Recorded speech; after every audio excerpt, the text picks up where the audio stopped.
Ryan Blaney, 2023 NASCAR Cup Series champ.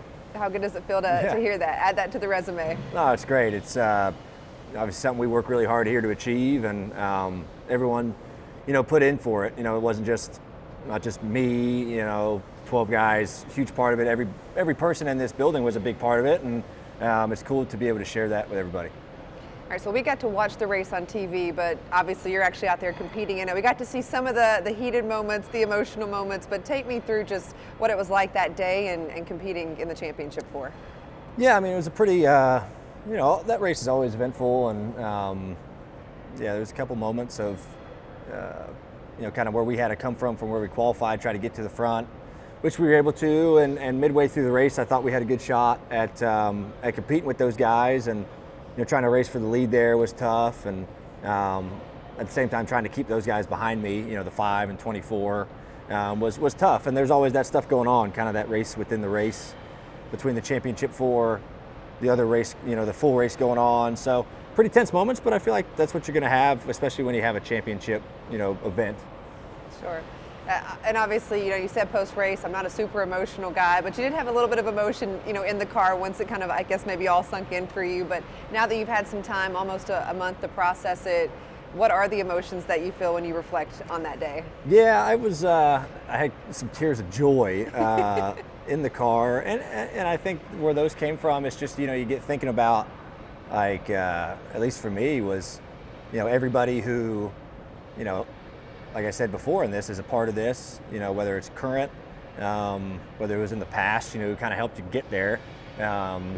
Multiple people, family, folks who help out along the way, get your start. There's a lot of people that go into it, and just kind of those people start running through your head and stuff like that. But now that it's, been just under a month, kind of, in the past, it's kind of nice to slow everything down and everything sinks in a little bit, being able to come to the race shop and see everybody and congratulate them too. And I think as time goes by, it sinks in a little bit more each day is what I've been telling people, which is, it's nice. Yeah.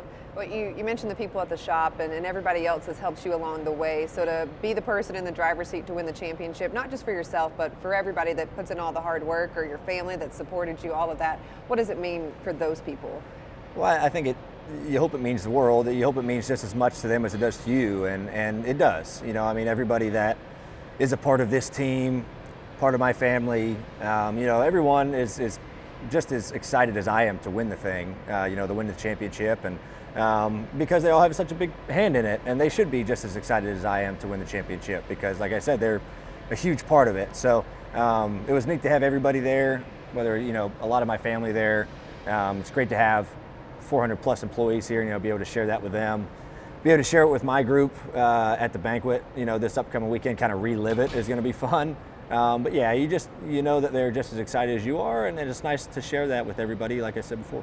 Speaking of the banquet, are we going to have like a big celebration? What's that week in Nashville going to be like for you? Yeah, it's I think, I've always said the banquet is fun for one group of people. Like the other 15 drivers and groups of people, they're not super excited to be there because they didn't win the championship, and so it's going to be nice to be able to be there with everybody, all my group, celebrate with them.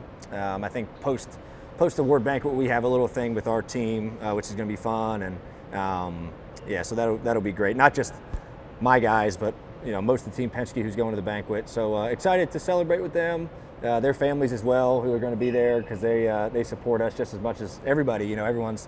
Everyone who travels, their spouses and kids, they have to deal with all the grind of the road. So it'll be nice for them to be able to celebrate with everybody too. Do you have to give a speech at the banquet? I do. Are we prepared for the speech? What's going to go into it? I've had about 3 weeks to kind of piece together a speech, and I feel like every day or two I kind of add something more in there.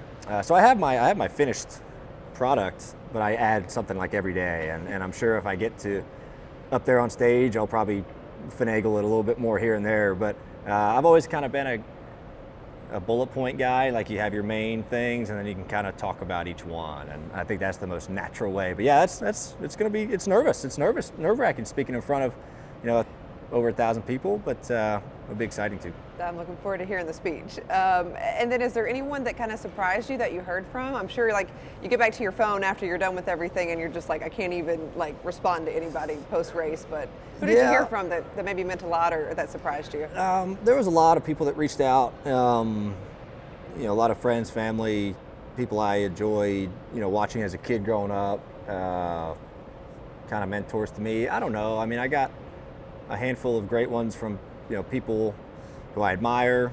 Doug Wolfgang was an old dirt racer that raced with my grandpa and my dad that reached out to me and actually called me the Monday night after. That was cool to hear from him because I'm such a big fan of hearing stories of his. My dad respected him a lot. It was kind of neat to have that. I'd say Wolfgang was probably the top one for me personally that reached out. Okay. Yeah. Well, today you're a little more clean shaven, but you were able to keep the beard. Yeah. I mean, that's normally not the Penske way, so how'd you pull that off for the championship race? Yeah, I pulled it off for that, not the banquet though. So. Okay. A trade-off maybe. Yeah, I do a playoff beard every year, and I just happened to be able to win the playoffs with the beard this year. But for the banquet, I cleaned up a little bit, get a little haircut, look a little bit more presentable. All right, and then I got to ask about this Josef Newgarden tattoo situation. What's the status on that? I have not heard much from Josef recently. I need to get back with him. Okay. He did initialize the bet, so if he backs out on it, that's a pretty bad look for him. So we'll see. It was pretty surprising, the text I got from him on the Wednesday before the championship race of the tattoo. That was pretty bold. The crazy thing was he was in Japan and just decided to text me, which was weird. But I haven't heard much yet. Hopefully I need to catch back up with him because it needs to happen, and it should happen, rightfully so. Yeah, I mean, you're a tattoo guy, so you can give him some pointers. I'll You can give him maybe some go to the pointers. shop with him. Yeah. I have a great guy that would do a great job of putting my face on Newgarden's leg. I can't wait to see Yeah. how it plays out. And then for you, obviously, you're turning 30, a big birthday come New Year's Eve, but just reflecting on your career and what you've been able to accomplish before hitting that milestone of turning 30, what does it all mean to you? Well, it's been a fun journey. I look back like the last 10 years, of being here at this organization and it definitely doesn't feel like it's been 10 years. Time flies and, a lot of great people I've known here the whole time. A lot of great people have come and went, and, it just shows that there's some super great people in this company that, whether they give you a great chance like they gave me 10 years ago as a driver or anybody. I mean, engineers, mechanics, they do this here all the time, and they give opportunities to younger people wanting a chance, and then they stick with them. And so it's been a fun 10 years. Even before that, starting racing, it just kind of all culminates, and you think about how you get here and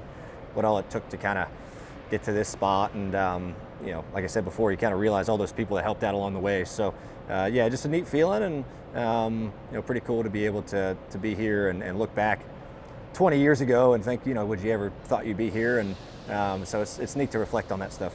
Yeah, so what's next? Try to go win another one, I guess. We'll celebrate this one for a little bit, and then once the new year rolls around, we got another task.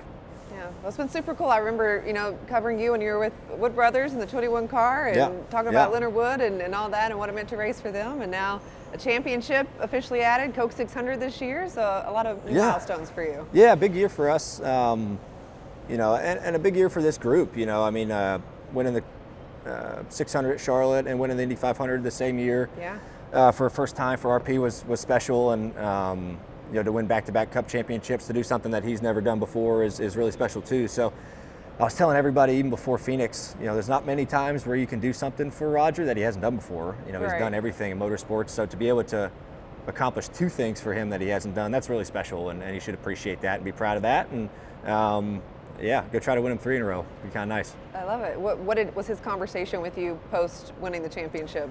Well, it's great. It's great to always have RP there. He's been a huge person in my life for a long time, and just a racer, and that's just what he is, and that's what he's done for decades. And you want to give back to the opportunities that he's given you, and it was nice to be able to deliver that. So that conversation was nice on the front stretch with him. Being able to spend the stage, time with him was neat too, and just somebody who's done so much for myself in the sport. To be able to deliver like that is pretty neat when you can do that for someone you looked up to when you were young.